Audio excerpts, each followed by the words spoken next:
And then like I could also go for an armbar there as well. So yeah, go for it.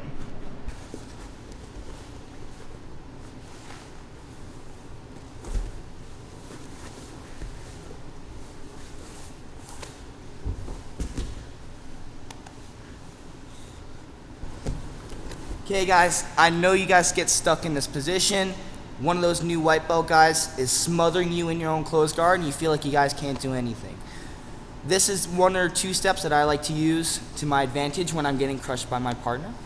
When I'm here, my solution is I like to use my legs. I can't use my upper body, it's really, really hard.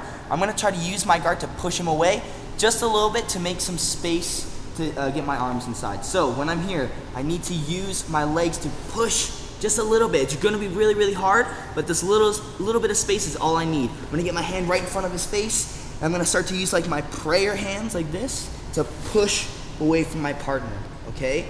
As soon as I do that, I always like to kind of cut the angle. I don't always wanna stay in front of my partner, right? It's really hard to fight from just straight on, straight line, closed guard, right? When you're here, don't be afraid to turn, try to cut the angles. One thing I like to do is I like to either put my hand on their knee or try to go for some type of underhook. The reason why is because I'm gonna try to turn my angle. So instead of staying here, I might go for an underhook, okay? You see how I'm fighting with my open guard now instead of staying in closed guard the whole time. If I'm here, we might just fight the whole time. I'm never really gonna be able to get an armbar or a triangle if he's right in front of me like this. Think of it like you're trying to get more open. Don't be in a straight line. Try to turn the angle so you can start to attack, start to sweep, things like that. So try to turn that angle a little bit. One thing I wanna kind of go over is when I go for my underhook, I'm kind of loading my leg on my partner. For example, when I'm here, right, if he's crushing me, I'm trying to make this little bit of space. I know it might be really hard when he's crushing me like this, but I don't want you guys in that straight line. Try to turn your angle. So when I go for my underhook, if you watch this leg, I'm kind of planting like the bottom of my leg right on his ribs. So as I go for my underhook, my leg is like planted, loaded on his ribs. So if I'm here, I can go right to my armbar. I can go right for like my pendulum sweep, loading my partner on my leg so I can help chop him down to the mat. So I'm here like this.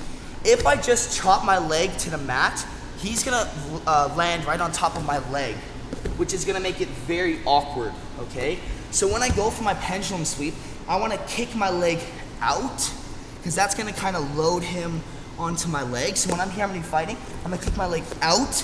If you notice, he fell on top of my leg.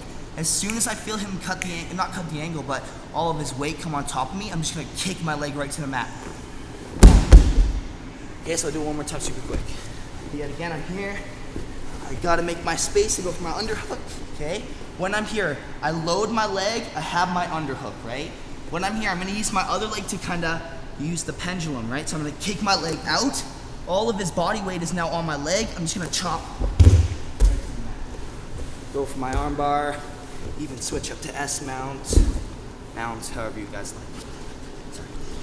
Okay guys, so one thing is that a lot of the times, newer people, newer white belts, they fall into closed guard a lot, okay? Do not trap yourself in the closed guard. This is what my dad taught me when I was younger. Number one rule is do not trap yourself in closed guard. Do not fall and let yourself get trapped in a position. Please do not fall into guard. It's a very bad habit. You're just trapping yourself.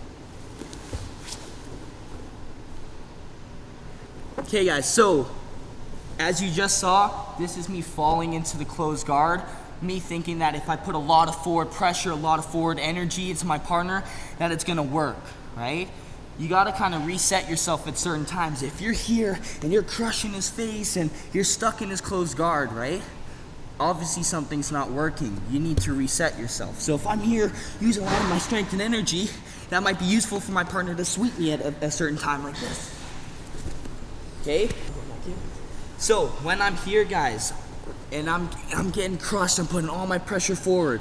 First thing I should try to stop doing is stop standing on my toes. I gotta plant myself, okay? Instantly from here, I gotta start to control my posture. I'm falling into his closed guard. I need to get out, so I gotta start to posture up.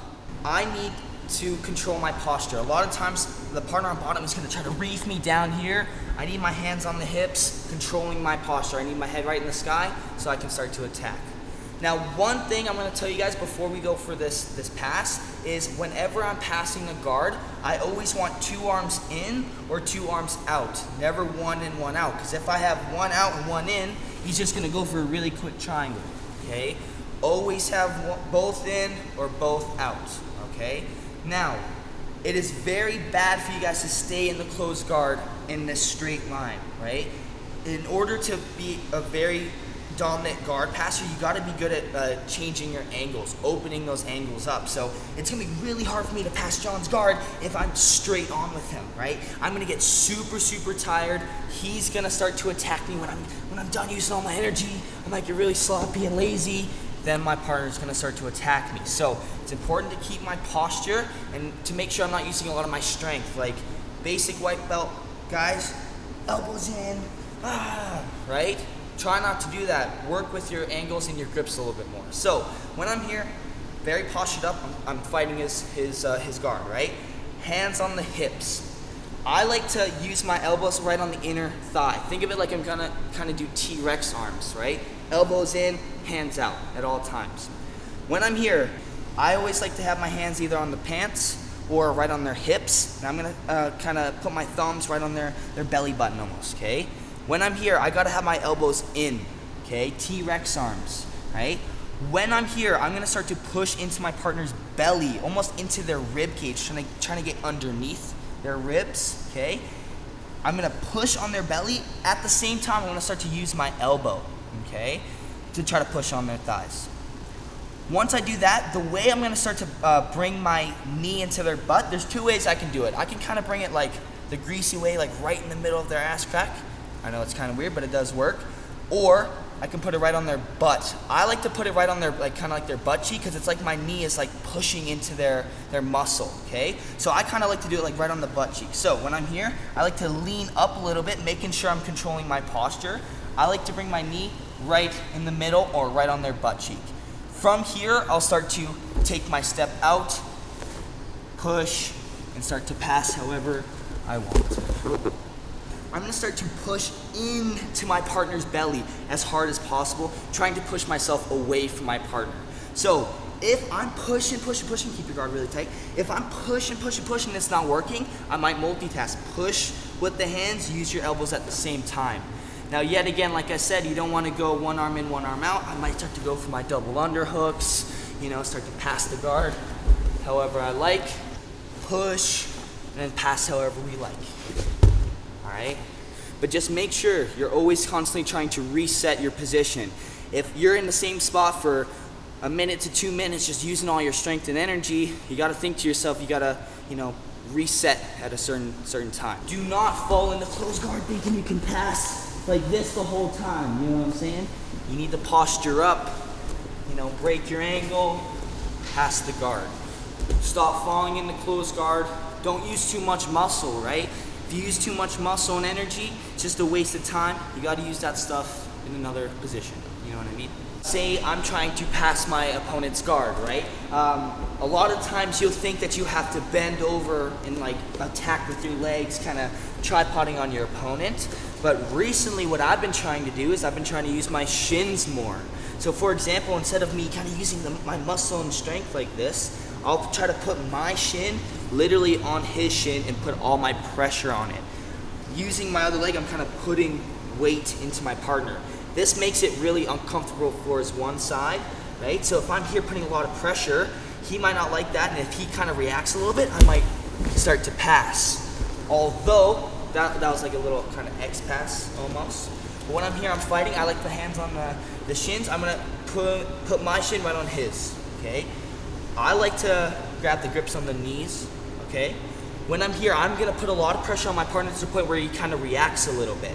As soon as he moves, like knee on belly, Joe, whatever, I like to bring my shin right on top of him again, boom. Almost a knee on belly, switching to mount or whatever. But like the importance of using your shin, right? Like if I'm here, I'm gonna go here instead of just like hope I get into mount, you know what I mean? So when I'm here, use your shins more. Like if I have to go here to here to here, you know what I mean?